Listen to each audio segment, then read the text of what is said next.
ओम सदाशिवसमारंभां शंकराचार्यमध्यमाम् अस्मदाचार्यपर्यन्तां वन्दे गुरुपरम्परां। गुरुर्ब्रह्मा गुरुर्विष्णु गुरुर्देवो महेश्वरः गुरुसाक्षात् परं ब्रह्म तस्मै श्रीगुरवे नमः।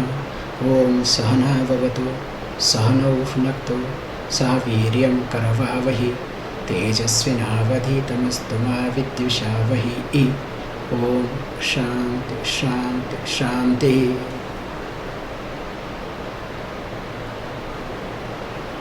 As we have been discussing this text, starting with the prayer mantra, which was very unique. Later on, it started the person must go through the change, person must see the maturity. That's why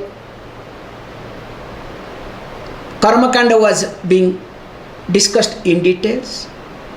And of course, prior to karma kanda, different opinion, as many people that way they think that the moksha, the liberation can be achieved. So through which we understood the present day, the gurus, present day, different type of people, how they approach and how they highlight that their method is the perfect method.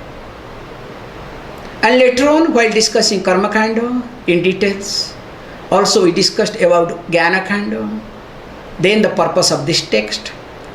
Now we have been discussing what is the self, that is also over. Then we have come to this Srishti Kramaha, how this Srishti has come to an existence. And while talking about this Srishti, also we discussed in details the role of Maya, and through the Maya how this Srishti came to existence. And later on also we tried to see the relationship between this Pinda and Brahmanda. So Brahmanda means the totality, Pinda means the individuality. So that was our last class, where we discussed very carefully that which was like 78. Chakshusha gruhyate rupam gandho ghranena gruhyate raso rasanaya sparsha tvacha sangruhyate param shrotrena gruhyate shabdah niyatam bhati nanyatha. So while discussing this point, we said very clearly how all these organs of perceptions do perceive, do experience different sense objects that we discussed in details, like eyes, forms, nose, smell, and of course the tongue comes rasana rasaha, the taste, then comes skin touch, and through the ear the sound. And while discussing the last verse that we discussed, everything comes from Chaitanyat. Chaitanyat sarvam utpanam iti. That was the last point that we highlighted. So that whatever we see here, everything is the product. Everything has come out of the consciousness that we have seen in details. So while discussing this beautifully, point is being discussed which is really crucial today. This coming 3 verses we need to really understand carefully, or else it is a disaster. Many people do talk differently, and especially I will say this first verse is leave it, second verse we'll see. So the verse number 81, let us look at first, then we'll go to 82. So let us read verse number 81. I know you don't have text. If you have text, you manage it, or we'll see. Prithvi sirna jale magna jalam magnan cha tejasi linam vayu tatha tejo vyamni vatolayam yayu avidyayam mahakashah liyate parame pade. Once more. पृथ्वी शीर्णा जले मग्ना जलं मग्नं च तेजसि लीनं वायौ तथा तेजः व्योम्नि वातोलयं ययौ अविद्यायां महाकाशः लीयते परमे पदे. Now from this verse onwards, it will talk about how it can be observed, how this creation can be observed, because this is the most important point we need to look at. If you observe, especially in Indian context, this is the beautiful point to highlight here. In Indian context, as you know, many Swamijis, many people claim that they are God because they could create something. This is the point clue I am giving you. If you are creator, if you are able to create something, you should also have power to take it back. But if you are only able to create but not able to resolve, not able to observe, not able to take it back, that means you are a magician. I hope you understand the concept what is being highlighted here in this verse. Because a magician can create many things. Out of what? Don't ask. Actually, magician does not create. Magician pulls from other places and gives you. As I was saying, the magician does not create anything, but it brings from one thing to other and presents as though he or she is a creative. So here this process is being highlighted, how again this creation has to go back. How he says, from gross to subtle, Prithvi Shirna Jale Magna. So if you observe, the earth becomes subtle and is dissolved in water, and so also the water, the jalam, resolved into fire. And of course, similarly, if you look at Linam Vayu Tatha Tejo, the fire similarly merges in air and air gets absorbed in space. And finally says, Avidyam Mahakaso Liyate. So when this space is being resolved in avidya, ignorance, which again merges into consciousness. So that means this is a reverse process. So as it can expand, so also it can contract.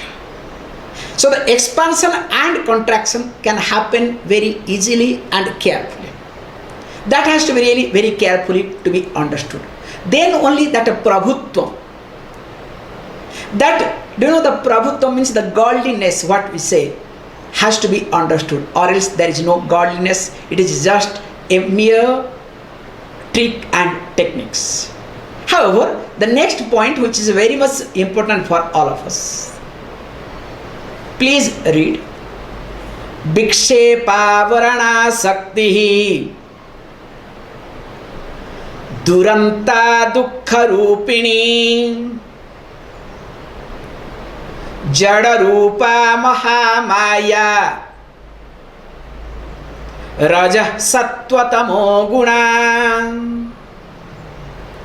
samaya varana sakti avruta vijnana rupini darshayet jagadakaram tam vikshepa swabhavatah.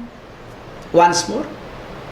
Vikshepa varana shakti duranta dukkha rupini jada rupa mahamaya raja sattvatamo guna samaya varana shakti आवृता विज्ञान रूपिणी दर्शयेत् जगदाकारं तं विक्षेप स्वभावतः. He uses first that if you look at this Mahamaya, so the Maya being considered as here, feminine, is a great. That's why keeping this Maya, so there is a Maya software, okay, creates wonder. So this Mahamaya, because what it does, nobody knows how it happens, and there are processes. This is says Mahamaya Jada Rupa. By itself is inert. Means Maya cannot function by, if you want to say lady here, herself. So if you want to put it, very safe way, by itself, no problem. So Mahamaya Jada Rupa. But it has got three qualities. Raja, Sattvas, Tama. Raja, Sattva, Tamo, Guna. So it has got three qualities, Rajas, Sattva and Tama. We'll see why and how it talks in details, we'll see. And it has got two types of Shakti, let us say way of working, way of functioning. So I put it, there are two forces. So what are these two Shakti?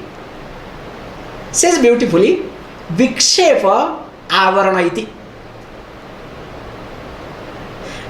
We'll hold this word, Vikshepa and Avarana.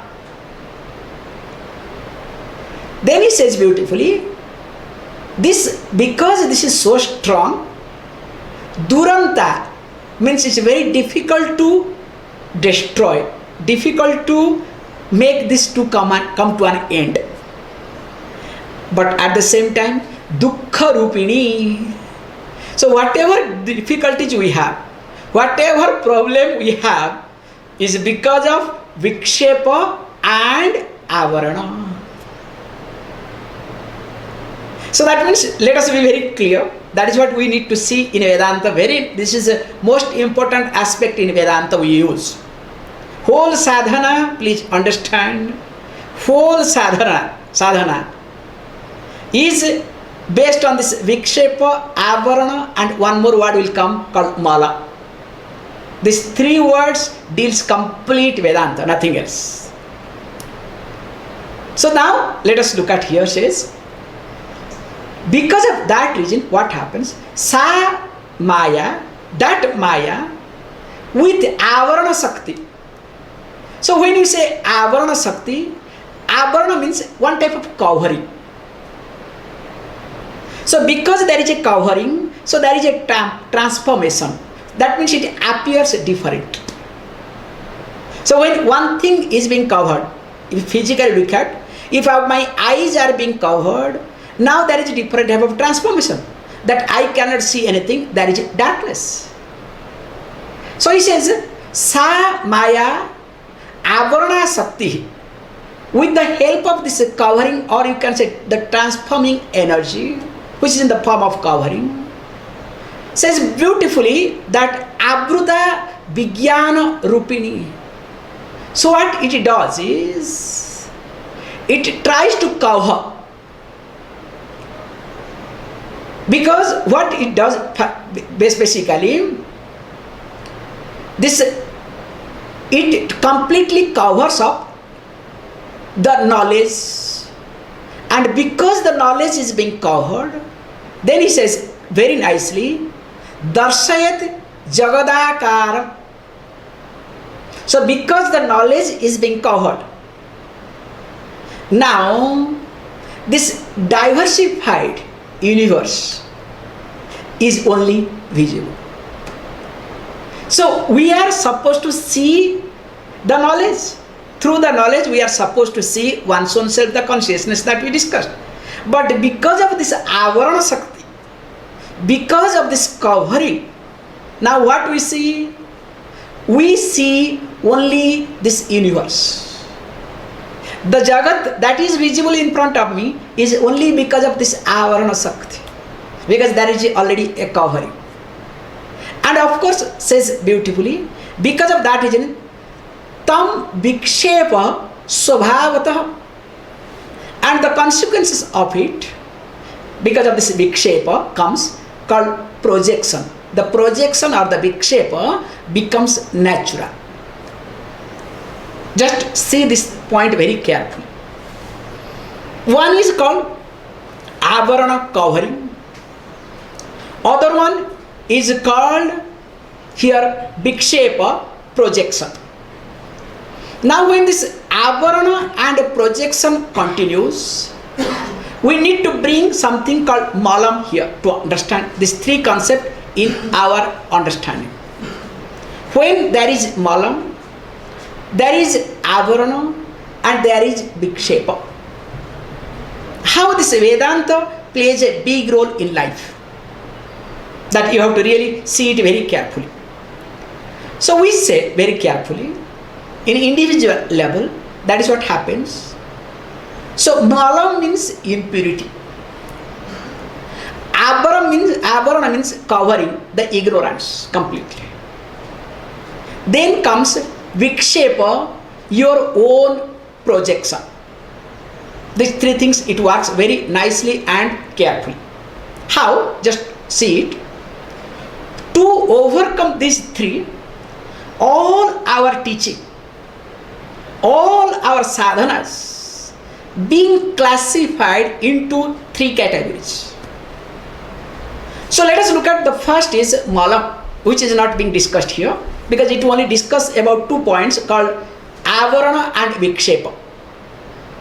So malam means impurity. We give the example of mirror. Let us say I want to see my face, the reflection of my face on a mirror. If the mirror is dirty, will I be able to see? Because there is impurity. There is dust. So I need to undust, I need to clean. So that means the impurities can be cleaned. And when the impurity can come, when can the dust come? Please understand a very practical aspect. Your day-to-day life I am talking from this verse. And remember, this is the point in Vedanta to do work on. Many people do not understand this aspect and they go round. So he says beautifully, malam, in this example here, dust, that covers the mirror. When it can come? Any moment. In fact, every moment it keeps coming. So that means if you want to keep the mirror clean, you have to keep cleaning. You have to be alert all the time. Maybe it is not visible to you. You are so gross. For example, I can tell you openly, for a common person who has not seen the clean room, take that person to a 3-star hotel, will not step into. But the one who is acquainted with 3-star hotel, ask that person to go to 4-star hotel or 5-star hotel, will get a shock. And of course, a 5-star fellow take him to 7-star hotel. You know. So what is the difference? This is just giving the example. Starting with this bathroom mirror, because somehow I enjoy that, that's why I'm sharing with you all. That's why the example is very clear to me. So if you look at a 3-star hotel bathroom mirror or the glass windows and other big stars or multi-stars, there is a big difference. So how it happens in a very gross way. So also you look at yourself. Now the mind becomes impure. There is impurity in your mind. So what is your impurity? As per mirror, dust is impurity. It's very clear. Now for the mind, There is some impurity. Each time you say, oh, my mind is impure. So what does it mean? When you say my mind is impure, don't bring it, because I don't believe in God, or I did not listen to this thing, that thing, that's why my mind is impure. Please understand, this is called religious stuff, nonsense, has no value. Here impurity means when your mind is attached to your experience.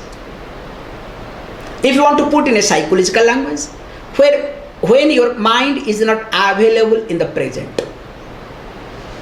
Instead of listening to me, if your mind is in the past, if mind is somewhere, that means your mind is impure. And this impurity happens through the experience, what we call as vasana. The moment mind is attached to any experience, their mind picks up some type of impurity. Then and there, mind has to be cleaned. If the mind is not cleaned, so when it's a cleaning means, that we'll see in details how and why. This is what whole Vedanta, whole Prakriya. If the mind is not cleaned, then what happens? This impurity slowly becomes a thick layer in a mirror. Like a dust, if you don't clean, a thick layer.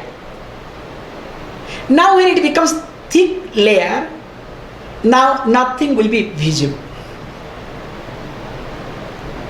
So he says beautifully here, moment your mind is impure, means mind is attached to the experience, or I can say openly, when mind is experience oriented, experience it may be, makes no difference. There is nothing called divine and mundane experience. All experience one and same.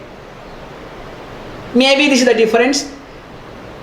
Ordinary dust and fine dust, okay? This is the difference. Sometimes fine dust is very difficult to remove, especially if you have a house nearer to main road and there is no dust, but the vehicle goes, the engine, or the fuel, that is very fine dust. That is very dangerous to clean than gross dust. Sometimes divine experience is much more dangerous for a person than this mundane dust. Those who have gone through, they know better. So whatever it may be, the experience is experience. Let us not call it as this is mundane, this is divine. It has no value at all here, at the absolute standpoint. So when mind is attached to any sort of experience, now there is a lingering, there is attachment, and because of that attachment, I want to repeat it. I want to have to more experience. Now, because of that reason, mind is not available for the present. So now mind keeps, jumping. Mind keeps oscillating. Mind keeps moving. That is what happens. And that we name it as mala. So to overcome this impurity, we have all these actions, karma yoga. Of course, karma yoga, not doing only karma yoga, doing karma with a healthy attitude. Of course, you need understanding. That's why we say, chitasya suddhaye karma natu vastu palabdhaye. In Viveka Chudamani, we have discussed this some time back. So, for chittasuddhyartham, in order to purify one's own mind, you need to do karma. You cannot escape. Suppose if you don't want to karma, no, I want to listen to Vedanta. I want to do meditation. God's sake, your mind will not be purified. In fact, in the name of meditation, you will destroy yourself and others. That's what I said. Divine experience is not helpful directly either. Because for malam to take care, the impurities to take care, you need to engage your mind. Why? You can see for yourself.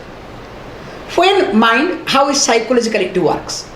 When mind is attached to the any experience, makes no difference, whatever it may be.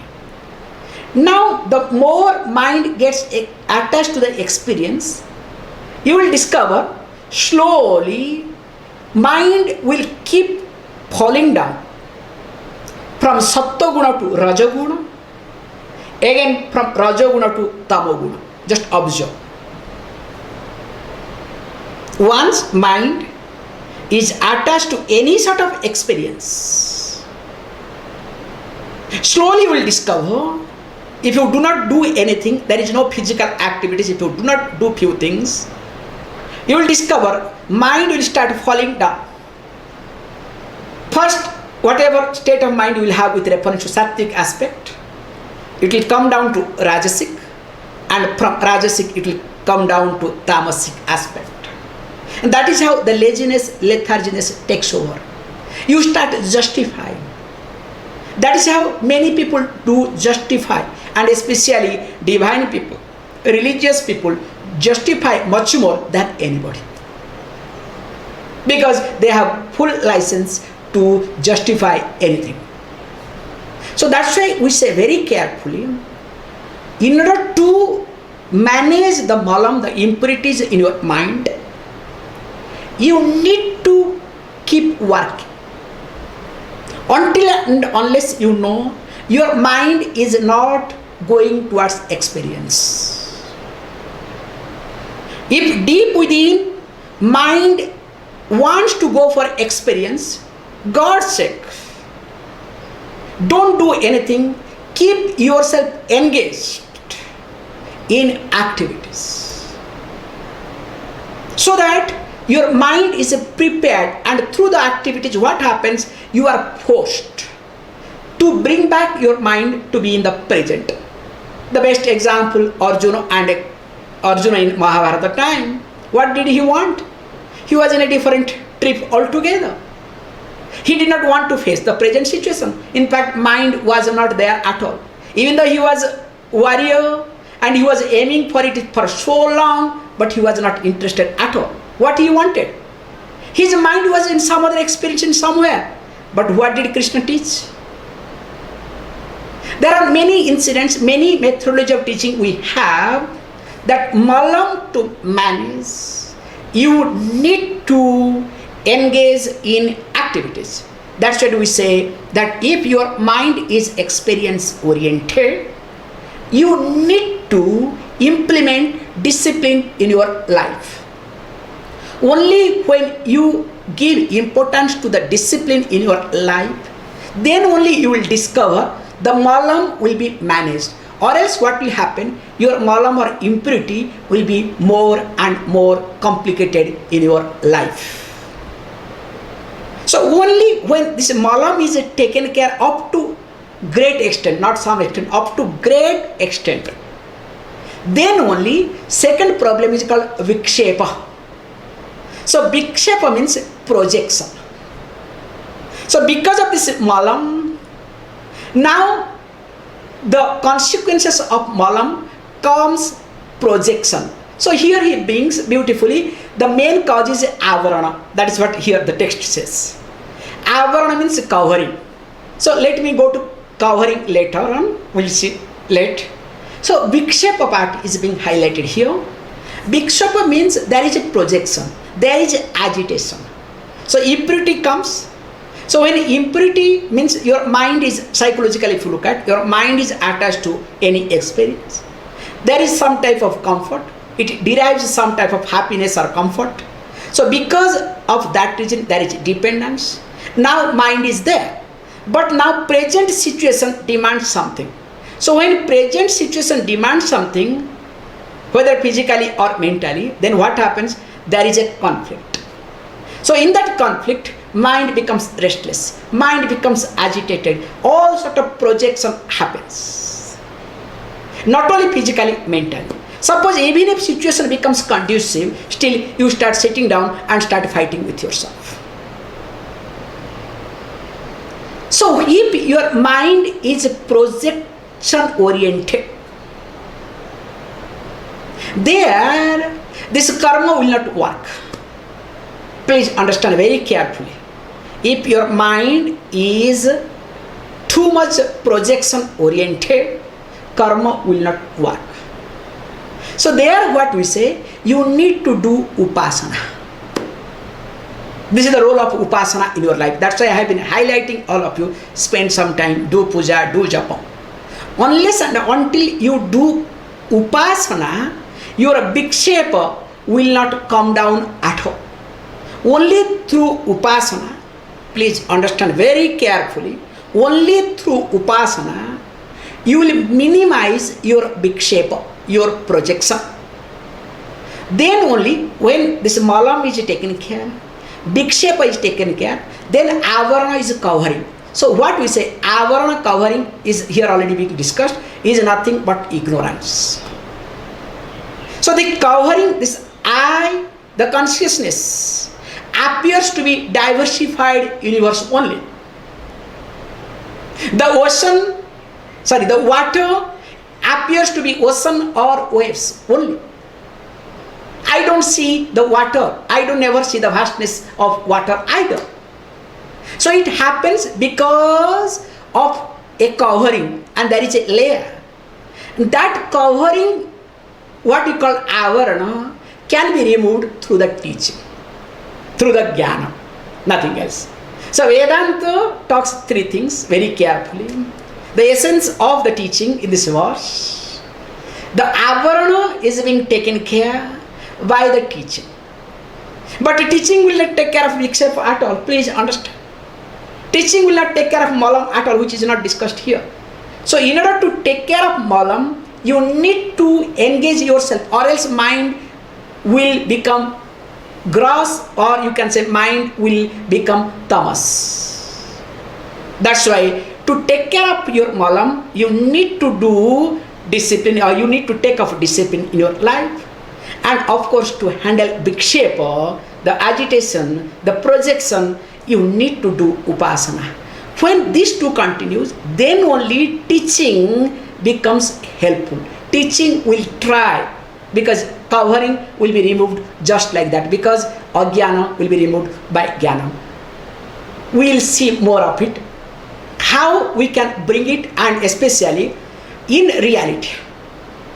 When tamo guna, each quality, when it becomes predominant, whether it's tama or rajas or sattva, when they become predominant, what happens? How the creation happens and how it happens to me, we'll see tomorrow. Please close your eyes.